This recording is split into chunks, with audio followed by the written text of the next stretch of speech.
असम के सोनितपुर जिले के ढेकियाजुली स्थित त्रिमूर्ति भवन में लक्ष्मीनाथ बेजबरुआ अकादमी द्वारा छात्र छात्राओं के लिए नवागत अभिनंदन समारोह आयोजित किया गया। कार्यक्रम में उप जिला आयुक्त गोतिबा बोरा, पुलिस अधीक्षक भार्गव मणिदास सहित कई विशिष्ट अतिथियों ने विद्यार्थियों को संबोधित किया। अंत में अकादमी अध्यक्ष काजल बोरा देव ने सभी सहयोगियों और मीडिया का आभार जताया। ভাল লাগিছে আসলে লক্ষ্মীনাথ বেজবৰুৱাৰ জন্মলগ্নৰ পৰা আজি এতিয়ালৈকে চলি আছে। এবাৰ যথেষ্ট পৰীক্ষাৰ কাৰণে আমাৰ দেৰিকৈ পলমকৈ হৈছে নৱাগত আদৰণি সভাখন। আমি যিখিনি অতিথিক মাতিছিলোঁ সকলো আহিছে, ভাল লাগিছে। আৰু এনেধৰণে যিহেতুকে শিক্ষাৰ লগতে আমাৰ সহ পাঠ্যক্ৰমিক বস্তুসমূহো লাগে, সহ পাঠ্যক্ৰমিক বস্তু গান বাজনা খেলা ধূলা, আমি তাৰ বাবে ছাত্ৰ ছাত্ৰীসকলক প্ৰস্তুত কৰি তুলিছোঁ আৰু তেওঁলোকে সুন্দৰ প্ৰদৰ্শন কৰিছে, ভাল লাগিছে যথেষ্ট। ঢেকিয়াজুলিৰ এখন ঐতিহ্যমণ্ডিত মহাবিদ্যালয় লক্ষ্মীনাথ বেজবৰুৱা ছিনিয়ৰ একাডেমীৰ আজি নৱাগত আদৰণি সভালৈ আমি আহিছিলোঁ। মই প্ৰথমতেই নৱাগত আদৰণি সভাত সমূহ ছাত্ৰ ছাত্ৰীলৈ শুভেচ্ছা জনাইছোঁ, অভিনন্দন জনাইছোঁ।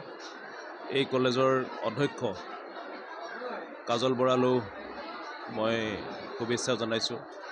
আৰু আহি নৱাগত আদৰণি সভাত আমি ভাল লাগিছে। এটা বস্তু আমি নতুনত্ব দেখিছোঁ। বহু কলেজৰ বা বহু শিক্ষানুষ্ঠানলৈ আমি যাওঁ, ইয়াত ছাত্ৰ ছাত্ৰীসকলৰ লগত শিক্ষক শিক্ষয়িত্ৰীসকলৰ যিটো সম্প্ৰীতি, ইয়াত ছাত্ৰীৰ লগত শিক্ষয়িত্ৰীসকলে যেনেধৰণৰে ইয়াত আজি আপোনাৰ সাংস্কৃতিক কাৰ্যসূচী কৰিছে আৰু বিশেষকৈ শিক্ষাগুৰুসকলৰ যিটো ছাত্ৰ ছাত্ৰীসকলৰ মাজত যিটো সম্পৰ্ক দেখিলোঁ, এই সম্পৰ্ক অটুট থাকক, এই সম্পৰ্ক লাগিব। যেনেকৈ ছাত্ৰ ছাত্ৰীসকলে নিজৰ পিতৃ মাতৃক শ্ৰদ্ধা মৰম সন্মান জনায়, ঠিক তেনেধৰণে এই শিক্ষাগুৰুসকলকো তেনেধৰণে শ্ৰদ্ধা সন্মান মৰম জনাব লাগিব। তেনেধৰণে সমাজখন আগবাঢ়ি যাব। সাম্প্ৰতিক সময়ত আমি দেখিছোঁ, যদি শিক্ষাৰ ক্ষেত্ৰত যদিও আমি আগবাঢ়ি গৈছোঁ, শিক্ষা লাগিব, এই শিক্ষাৰ লগতে কিন্তু যিটো মানৱ শিক্ষা, মানৱীয়তা শিক্ষাটোৰ প্ৰয়োজন আছে সাম্প্ৰতিক সময়ত। গতিকে এইখন মহাবিদ্যালয়ৰ বা এই ছাত্ৰ ছাত্ৰীসকলৰ সেই সম্পৰ্ক ছাত্ৰ ছাত্ৰীসকলৰ শিক্ষাগুৰুসকলৰ লগত আমি দেখিছোঁ। এই লক্ষ্মীনাথ বেজবৰুৱা একাডেমীৰ মই ভৱিষ্যত উজ্জ্বল কামনা কৰিছোঁ। ছাত্ৰ ছাত্ৰীসকললৈ শুভেচ্ছা আৰু অভিনন্দন জ্ঞাপন কৰিছোঁ। আচলতে লক্ষ্মীনাথ বেজবৰুৱাৰ ছিনিয়ৰ ছেকেণ্ডাৰী স্কুলৰ আজি নৱাগত সভা। নৱাগত সভা মানে নৱাগতসকলৰ সভা, য'ত তেওঁলোকে শিকি অহা বা বিভিন্ন ধৰণৰ গীত নৃত্য আদিৰ মাজেদি নিজৰ যিটো প্ৰতিভা, সেই প্ৰতিভাটো প্ৰকাশ কৰিব পাৰে। এই ক্ষেত্ৰত এটা কথা ক'ব লাগিব, সেইটো হৈছে কি যে এইখন ছিনিয়ৰ ছেকেণ্ডাৰী স্কুলৰ যিগৰাকী অধ্যক্ষ মোৰ ছাত্ৰ কাজল বৰাই যথেষ্টখিনি কষ্ট কৰে।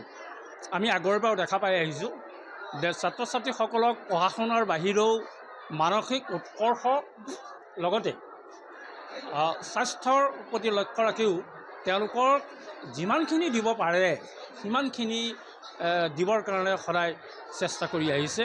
এইটো এটা ভাল লক্ষণ।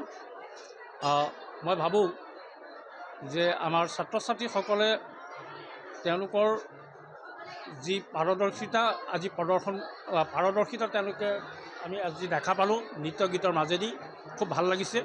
সৰু সৰু ছাত্ৰ ছাত্ৰী দুগৰাকী মানেও বৰ ধুনীয়া প্ৰদৰ্শন কৰিছে, বৰ সুখী হৈছোঁ। আশা কৰোঁ ভৱিষ্যতলৈ ছাত্ৰ ছাত্ৰীসকলে নৱাগত আদৰণি সভাই হওক বা তেওঁলোকৰ খেলা ধূলাৰ মাজেদিয়েই তেওঁলোকে নিজৰ প্ৰতিভা প্ৰকাশ কৰিব পাৰিব। ধন্যবাদ।